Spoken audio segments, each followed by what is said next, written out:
Hello everyone, it's Jake, the SuperMarioPoke here, and today I have two more matches for you while we wait for my DS to get back from Japan. I think these are the last two I have recorded, so I'm not exactly sure what I'll be doing in the meantime until the DS arrives, but we will see. This match is using the PZ team, um, and I'm going against a Trick Room Weather team. This matchup is actually pretty good. I like it a lot. There's a lot of different ways you can go about doing it, but this is a strategy that I've taken to combat the Oranguru Torkoal team.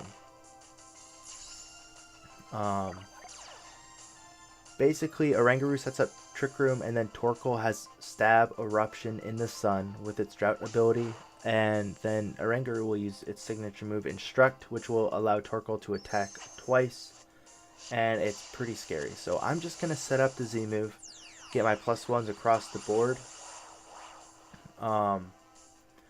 and yeah, I go ahead and stay in normal type so I can use Tri Attack. The Smeargle got hit with the Fake Out, so it will not be able to do its thing, and the dimensions are twisted. So here I'm a bit worried about Smeargle now being slower than Porygon and going for the Spore. So I go ahead and protect, and I target the Smeargle down with Weavile. It uses Memento, however, and Throat Chop will take out the knockout on Smeargle. So the unfortunate part in this situation is I already used Protect, and now Torkoal comes in. So I need to go for a double Protect here. Reason being, I need the Weavile to die, but the Porygon to live. And I hit the double Protect, so that is just swell. I hit the double Protect, and the Torkoal is just going to use Eruption, and then Ranger is going to Instruct and go for the Eruption again. Weavile goes down, that's fine. I'll get a free switch into my Parasect. And yeah, this is the power of Torkoal Oranguru. It is a core all on its own. But Parasect comes in. Parasect knows a couple cool moves. In Trick Room, it's pretty fast. Not as fast as Torkoal, but it does know Spore. And can outspeed a lot of the Pokemon in Trick Room. It also knows Wide Guard, which is why my opponent decides to switch out. Oranguru will go for the Protect. And I go for Spore on the Oranguru because if I Spore the Torkoal, the Instruct will still allow it to use Eruption. But if I Spore the Oranguru, it won't go off. So here I want to protect I go for Protect because I want to protect the Porygon Z. And I just want to get the Spore off on the Oranguru now. And not get hit with the high horsepower. Afterwards, I can always Spore the Mudsdale and still attack it. It actually goes for Rock Slide to get some damage on both, but he actually misses the Parasect, which is huge because I have a Focus Sash. And the dimensions return to normal. So I decided to bring back Parasect, save him for later, bring in Tapu Lele, and I forget which slot I Tri Attack into. But Psychic Terrain gets activated. I get my Psychic Seed. This is a very defensive Tapu Lele. It has minimal speed investment. Mudsdale goes for the Protect. And I go ahead and go for Tri Attack into the Mudsdale. And Oranguru stays asleep. That Oranguru is probably spamming the Trick Room button, trying to set up Trick Room. And I'm just going to go for Tri Attack now and try to bring this thing down. Dazzle and Gilliam will pick up the double KO and put me in an amazing position this game. So, with that, there's not much left my opponent can do. Trick Room is not up. The sunlight fades. It's going to get reinstated by Torkoal coming in.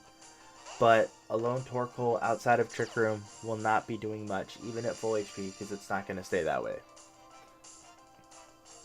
So this match will end by knockout. Porygon was going to go for the Tri Attack, do massive amount of damage to the Torkoal. That's Stab, Adaptability, +1. And that is the end of the first match for today. So, as I said,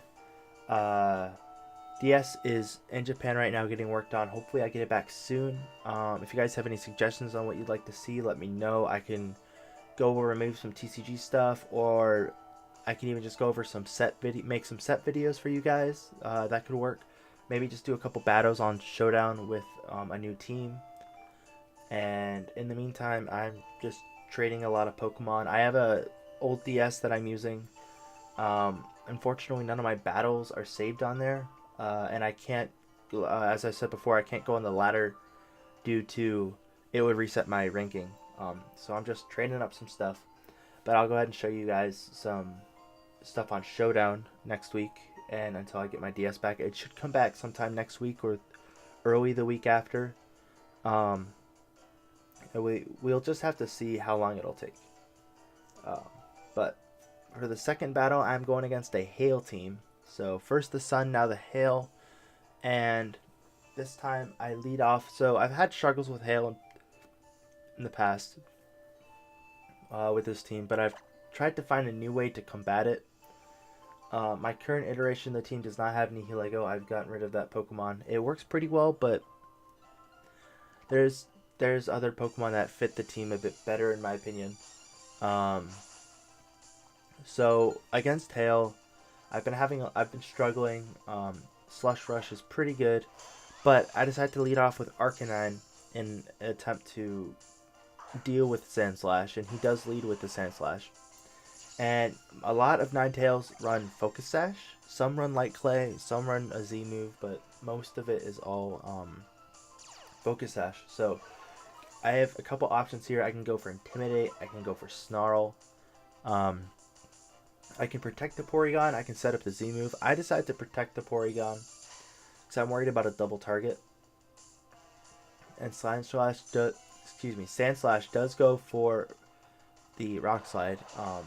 And it does do a decent amount to the Arcanine, but after the Intimidate, it does not do a lot. It is Life Orb, which is important. And then the Blizzard from Ninetales comes in. And Wide Guard would be pretty good here, but unfortunately Arcanine does not learn it.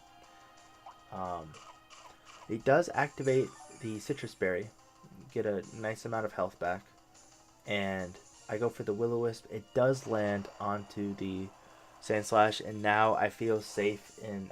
Now that it's burned, I feel safe in going for the Z move.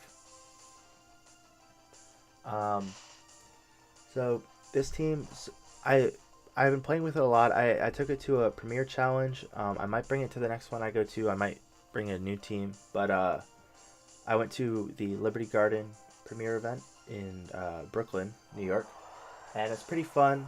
I did not make top cut, but it does pretty well. But it is kind of a strategy, all like going all in into one Pokemon, which in a best of 3 setting does share its own problems.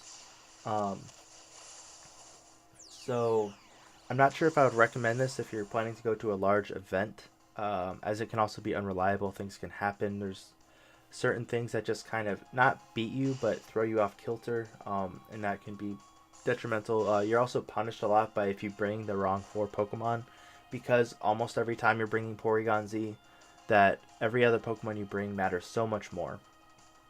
But if there's like a Premier Challenge that's all best of 1, I could totally see this thing just wiping the tables with enough practice. So he does get a crit, which is a bit annoying, but it's fine. It does mean that I will die to Hail sooner though, which I don't like, but I will be able to take out the Ninetales after breaking Sash with the Snarl. And I go for the Burn Up onto the Sandslash. Lose my Fire typing, so I can't use Burn Up again, but I do knock out the Sandslash. And if you guys want to use Burn Up yourself, you got to use the, I think the Island Scanner, and get yourself a Cyndaquil and breed it with, and then go ahead and breed Burn Up through that. So Arcanine comes out, and the Intimidate really doesn't matter. I'm either going to go for the Will-O-Wisp onto the Cloyster, or I'm going to just switch out, or I could also Snarl, but I go for the I go for the Protect, and then I do go for the Will-O-Wisp on the Cloister. I'm worried about Shell Smash. This will negate Shell Smash at least. Now it's at -2 attack. Flutter Blitz does come out. It will not be resisted because I'm no longer a Fire type, and it takes the knockout on Arcanine. But Arcanine has done so much work this game, and he can go ahead and take rest. So I'm not going to have a lot of time left with Porygon. I believe I can live one more turn, maybe. But Porygon has also done a lot of work this game, especially after this next turn. I need to make sure I don't attack into a Protect. But I can fake out one Pokemon and target the other with Tri-Attack. So I go for Fake Out. None of his Pokemon go for Protect, so this is ideal. I do get crit on with the Fake Out, which is nice. Extra bit of chip damage, and I go for the Icicle, or I go for the Tri-Attack. Take out the Cloister, and Cloister goes down. And the Hail stops as well. So because the Hail stops, I don't get hit with the damage, and so I'm for sure going to live. I believe I would live one more turn. I'm not positive, but that does end the match as I just take out the Arcanine with Tri-Attack. So I hope you guys enjoyed. I am so excited to start streaming and uploading live battles for you guys, but I do need to wait for my DS to get back. Let me know if you guys want me to do some showdown content in the meantime, as this is the end of the things I pre-recorded with my camera beforehand. So with that being said, I will see you guys next time. Have a great weekend.